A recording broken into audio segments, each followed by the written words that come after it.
quiero dirigirme al país como presidenta electa de la República, después de conocer el fallo que la Corte Internacional de Justicia de las Naciones Unidas dictaminara sobre la demanda interpuesta por Perú contra Chile. El país ha enfrentado una demanda como una política de Estado, contando con el apoyo de la comunidad nacional, de las instituciones, a lo largo de varios años y de sucesivos gobiernos. Yo quiero en este sentido manifestar el apoyo a la defensa jurídica que ha desarrollado el gobierno de Chile este tiempo. La Corte ha reconocido la tesis chilena de que el litio marítimo es el paralelo que pasa por el hito 1. La existencia de un acuerdo sobre el hito 1 y el paralelo limítrofe fueron pilares de nuestra defensa y así lo entendió la Corte. La Corte ha establecido que esta frontera marítima se extenderá hasta las 80 millas. Ese fallo significa que no hemos perdido soberanía sobre el mar territorial chileno. O sea, no hay traspaso alguno de soberanía territorial de Chile a Perú. Cuarto, al establecer una línea equidistante desde la milla 80 hasta las 200 millas, esta decisión de la Corte, que no compartimos y lamentamos, impacta una parte de la zona económica exclusiva, donde Chile goza de derechos económicos. Eso constituye una pérdida dolorosa. Sin embargo, la mayor parte de la pesca ocurre dentro del área que la Corte ha ratificado pertenece a nuestro país. El hecho de que la sentencia sobre el hito 1 y el paralelo haya sido por una mayoría abrumadora demuestra que los argumentos y los antecedentes de Chile han sido considerados válidos y una postura de sólido sustento.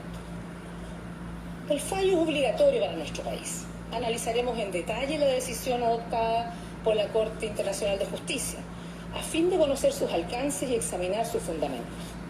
Y trabajaré para que la sentencia sea implementada de manera gradual y concertada entre ambos países, velando por los legítimos intereses de Chile. Esperamos que la República del Perú aplique este fallo conforme a las normas del derecho del mar, que se adopten las medidas, acciones legales y reglamentarias para perfeccionar o adaptar las normas internas a las prescripciones de la sentencia. Este es el momento de la unidad y de la serenidad del país. No cabe otro tipo de reacciones. Chile ha sido un país que ha defendido sus derechos de manera legítima en el marco del respeto del derecho internacional. Chile es parte de una cultura de paz, de una tradición que busca soluciones alternativas a los conflictos. Y ello nos ha permitido disfrutar de una paz ininterrumpida desde fines del siglo XIX y solucionar gradualmente los problemas con nuestros países vecinos y hermanos. Ha sido esa cultura la que permitió superar la crisis de 1978 con Argentina y transformar esa relación bilateral hacia una de cooperación e integración. Y en esa perspectiva espero que a partir de la sentencia de la Corte Internacional de Justicia se marque un antes y un después en el que seamos capaces de avanzar hacia una nueva etapa en la historia de nuestros países. Y esto es posible, y así lo hemos demostrado a lo largo de vida como naciones. Fuimos capaces de transformar nuestra relación con Argentina, así como Perú fue capaz de hacerlo con el Ecuador.